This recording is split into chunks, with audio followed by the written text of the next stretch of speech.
Sir में आरिस के पास गया हुआ था और उसे हल्ली बाजार मिलकर चलाने की पेशकश की थी। इस किस के आगाज में सिमको का एक आदमी ये खाली घोड़ा लेकर गार के पास पहुंच जाता है और दूसरे आदमी एंथियोस को कहता है, सिमको ने ये घोड़ा अर्तुल के लिए भेजा है। उन्होंने कहा है कि हम आरिस को ज्यादा इंतजार नहीं कराना चाहते, वो मौक पहाड़ी पर तुम्हारा और अर्तुल का इंतजार करेंगे। एंथियोस कहता है, सिमको को परेशान नहीं होना चाहिए, मैं अर्तुल को उसकी अपनी मर्जी से वहाँ ले आऊंगा।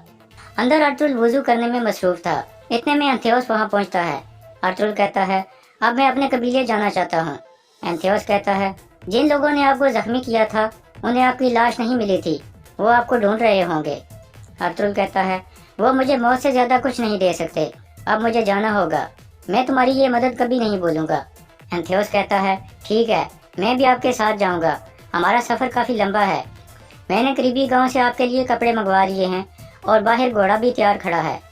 काई कबीले में हलीमा सुल्तान अर्तुल को याद करके रो रही थी। कुंदुज उसे रोते हुए देख कर कहता है, आप मत रोएं वालदा और खफजदा मत हों, मैं आपकी हिफाजत करूंगा। बाबा ने आपको मेरी अमानत में सौंपा था जब वो कबीले से गए थे। ये सुनकर हलीमा उसे गले लगा लेती है और रोने लगती है। दूसरी तरफ अर्तुल और एंथियोस घोड़ों पर रवाना थे। एक जगह पहुंचकर एंथियोस कहता है, यहाँ हमें कुछ आराम कर लेना चाहिए अर्तुल साहब, हम रात करीबी गाँव में गुजार सकते हैं, वहाँ कुछ लोग मुझे जानते हैं। इसके बाद वो दोनों घोड़ों से उतरकर घोड़े एक तरफ बांध देते हैं। अर्तुल नहर के पास बैठ जाता है। इतने में सिमको अपने आदमियों और गुलामों के साथ वहाँ पहुँच जाता है और वो अर्तुल को चारों तरफ से घेर लेते हैं। सिमको कहता है, एंथियोस ने तुम्हारा काफी अच्छा ख्याल रखा है अर्तुल, मुझे उम्मीद नहीं थी कि तुम इतनी जल्द सेहतमंद हो जाओगे। फिर एंथियोस कहता है, तुम कह रहे थे कि हमारा सफर काफी लंबा है अर्तुल, देखो हम बहुत जल्द मंजिल पर पहुंच गए हैं। इसी दौरान कारा जैसर में सादुद्दीन और आरिस के दरमियान मुलाकात जारी थी। आरिस कहता है, काफिलों पर हमलों की वजह से हल्ली बाजार बेकार हो जाएगा, काई कबीले वालों को कुछ समझ नहीं आ रही कि क्या करना है। सादुद्दीन कहता है, हल्ली बाजार काई कबीले वालों के पास नहीं रहना चाहिए, धुंधार जब मुश्किल में आएगा तो वो मुझसे जरूर मशवरा करेगा और फिर मैं उसे हल्ली बाजार बेचने का मशवरा दूंगा और फिर मैं बाजार खरीदने वाला अपना एक आदमी भी उससे मिलवाऊंगा। आरिस कहता है, तो हम दोनों उस आदमी के जरिए हल्ली बाजार चलाएंगे। सादुद्दीन कहता है, हल्ली बाजार को खरीदने की कीमत तुम भरोगे। आरिस कहता है, अगर बाजार को तुम मेरे सोने से खरीदना चाहते हो तो बाजार को चलाने वाला आदमी भी मेरा ही होगा, मेरी यही एक शर्त है, मैं निकाया से माहिर ताजर को बुला लूंगा। फिर आरिस खड़ा होकर पूछता है, क्या तुम्हें मंजूर है? सादुद्दीन भी खड़ा होकर उससे हाथ मिलाता है और कहता है, मुझे मंजूर है। इतने में मारिया वहाँ आ जाती है। आरिस सादुद्दीन को कहता है, मैं आपको अपनी पसंदीदा औरत से मिलवाना चाहता हूँ अमीर सादुद्दीन।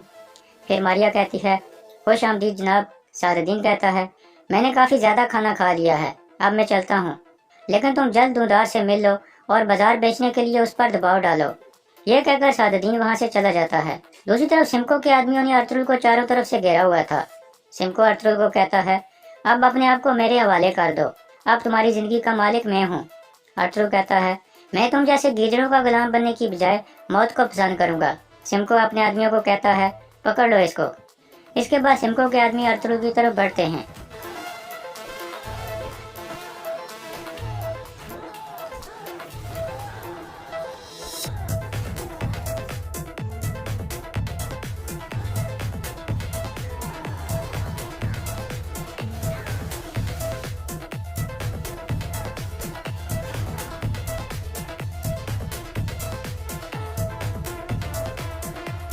इस तरह सिमको के आदमी अर्तुल को काबू करने में कामयाब हो जाते हैं। दूसरी तरफ कारा जैसर में आरिस मारिया को एक हार तोहफे में देते हुए कहता है, आज मुझे एक बड़ी फतह हासिल हुई है मारिया, मैं आज का दिन कभी नहीं भूलूंगा। मारिया कहती है, मेरे लिए सबसे बड़ा तोहफा आपकी जीत है गवर्नर आरिस। इतने में लूकस अंदर दाखिल होकर कहता है, महालिस आया है जनाब। यह सुनकर आरिस मारिया को कहता है, तुम हमारे कमरे में चली जाओ, मैं जल्द वहाँ आ जाऊंगा। मारिया वहाँ से चली जाती है। फिर डाकू महालिस अंदर दाखिल होता है। आरिस उसे कहता है, मैं ताजरों के काफिलों पर और ज्यादा हमले चाहता हूँ महालिस, अपने मजीद आदमी बुला लो, तुम सोने की परवाह बिल्कुल मत करना, वो मैं देख लूंगा। महालिस कहता है, जैसे आपका हुक्म जनाब। महालिस के जाने के बाद आरिस लूकस को कहता है, सरहद पर सिपाही दुगने कर दो और वहाँ इर्द गिर्द घूमने वाले तुर्कों को मार दो ताकि तुर्कों में दहशत फैल जाए। और हाँ, धुंधार की तरफ पैगाम भेजो कि मैं उसे हल्दी बाजार में मिलना चाहता हूँ। दूसरी तरफ सिमको ने दूसरे गुलामों की तरह अर्तुल को भी हथकड़ी पहना दी थी और वो बेहोशी की हालत में पड़ा था। सिमको कहता है, अब बारिश को परेशान करने का वक्त आ गया है, किले में मौजूद कबूतर हरकत में आने चाहिए। एंथियोस कहता है, اگر آرس نے ہماری خواہش کے مطابق سونا نہ دیا تو سمکو کہتا ہے تو پھر سلطان علاء الدین کو پتہ چل جائے گا کہ ارطغرل کو آرس نے جال میں پھنسایا تھا۔ یہ آرس کے ڈرنے کا وقت ہے، ہمارا نہیں۔ اب تم غار میں جا کر میرا انتظار کرو۔ یہ سن کر اینتھیوس وہاں سے چلا جاتا ہے۔ اتنے میں ارطغرل ہوش میں آ جاتا ہے۔ سمکو اسے کہتا ہے واہ ارطغرل واہ، اپنی حالت دیکھو۔ ارطغرل کہتا ہے کبھی یہ مت سمجھنا کہ میں نے ہار مان لی ہے، حتیٰ کہ تم نے مجھے باندھا ہوا ہے پھر بھی میں تمہیں اپنے دانتوں سے چیر سکتا ہوں۔ سمکو کہتا ہے تو پھر میں تمہارے دانت باہر نکال دوں گا۔ ارطغرل کہتا ہے تم جیسا تاجر میرے لیے وقت کیوں ضائع کر رہا ہے؟ سمکو کہتا ہے میں تمہاری قیمت جانتا ہوں ارطغرل، میں تمہیں دوسرے غلاموں کی طرح بازار میں چند سکوں کے عوض نہیں بیچوں گا، بلکہ میں جانتا ہوں کہ تمہارا مالک کون ہے۔ ارطغرل کہتا ہے تو تم جانتے ہو کہ میرے لیے جال کس نے بچھایا تھا؟ سمکو کہتا ہے تم بہت ہوشیار ہو ارطغرل، تمہیں سب کچھ پتہ چل جائے گا جب میں تمہیں بیچوں گا۔ پھر سمکو اپنے آدمیوں کو کہتا ہے کھڑے ہو جاؤ اور روانہ ہو جاؤ۔ پھر وہ سب کو لے کر چل پڑتے ہیں۔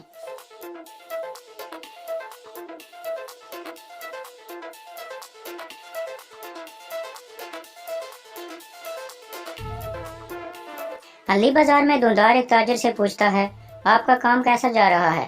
تاجر کہتا ہے قافلوں پر ڈاکوؤں کے حملوں کی وجہ سے ہمارا بہت نقصان ہوا ہے، آخر کب تک ایسا جاری رہے گا؟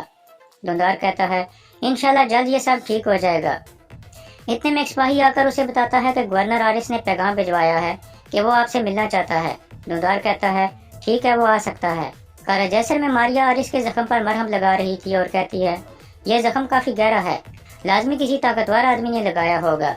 آرس کہتا ہے میں نے ہمارے سب سے بڑے دشمن کا خاتمہ کر دیا ہے، مجھے ایک عظیم سپاہی کا رتبہ ملے گا جو ترکوں کو یہاں سے بھگائے گا۔ ماریا کہتی ہے تو وہ ترک تھا، میں بھی اس بڑے دشمن کے بارے میں جاننا چاہتی ہوں۔ آرس کہتا ہے میں اپنے تباہ کیے ہوئے دشمنوں کے بارے میں بات نہیں کرتا، میں صرف مستقبل کے بارے میں سوچتا ہوں، تم بھی اب مستقبل کے بارے میں سوچو۔ ماریا کہتی ہے آپ مجھے غلامی سے نکال کر اپنی جنت میں لائے ہو، آپ جیسا چاہو گے ویسا ہی ہوگا۔ دوسری طرف سمکو سب غلاموں کو لے کر آگے بڑھ رہا تھا۔ اس دوران ایک آدمی ارطغرل کو کہتا ہے میرا نام پیتو ہے، میں ایک چور تھا، میں سوچ رہا تھا شاید مجھے خدا نے یہ سزا دی ہے اور پھر آپ آ گئے، آپ اکیلے نہیں ہو جو ان سے بھاگنا چاہتے ہو، ہم سب یہ خطرہ مول لے سکتے ہیں۔ ارطغرل کہتا ہے تو پھر ایک آخری دفعہ اپنی مہارت دکھاؤ اور ہتھکڑیوں کی چابی چرا لو۔ اتنے میں سمکو اسے ارطغرل کے ساتھ بات کرتے ہوئے دیکھ لیتا ہے اور کہتا ہے میں نے تمہیں کہا بھی تھا کہ اس آدمی سے بات نہیں کرنی۔ پھر سمکو اپنے آدمی ماورو کو کہتا ہے سارے رستے اس کو کوڑے مارتے رہو تاکہ اسے سمجھ آئے۔ یہ سن کر ماورو اس کو لگاتار کوڑے مارنے لگتا ہے۔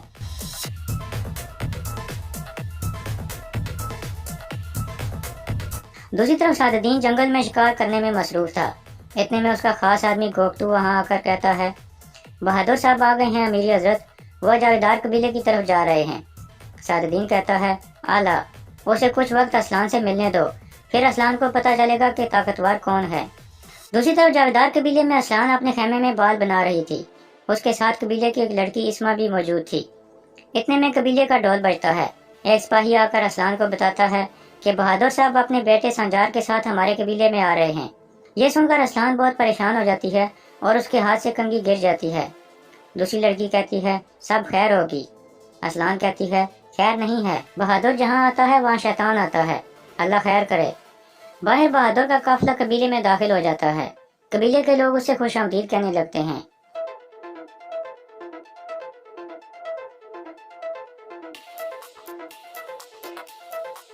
پھر بہادر صاحب سے مخاطب ہو کر کہتا ہے میں بہت خوش قسمت ہوں کہ کئی سالوں کے بعد جنگ سے فتح حاصل کر کے واپس اپنے قبیلے میں لوٹ آیا ہوں۔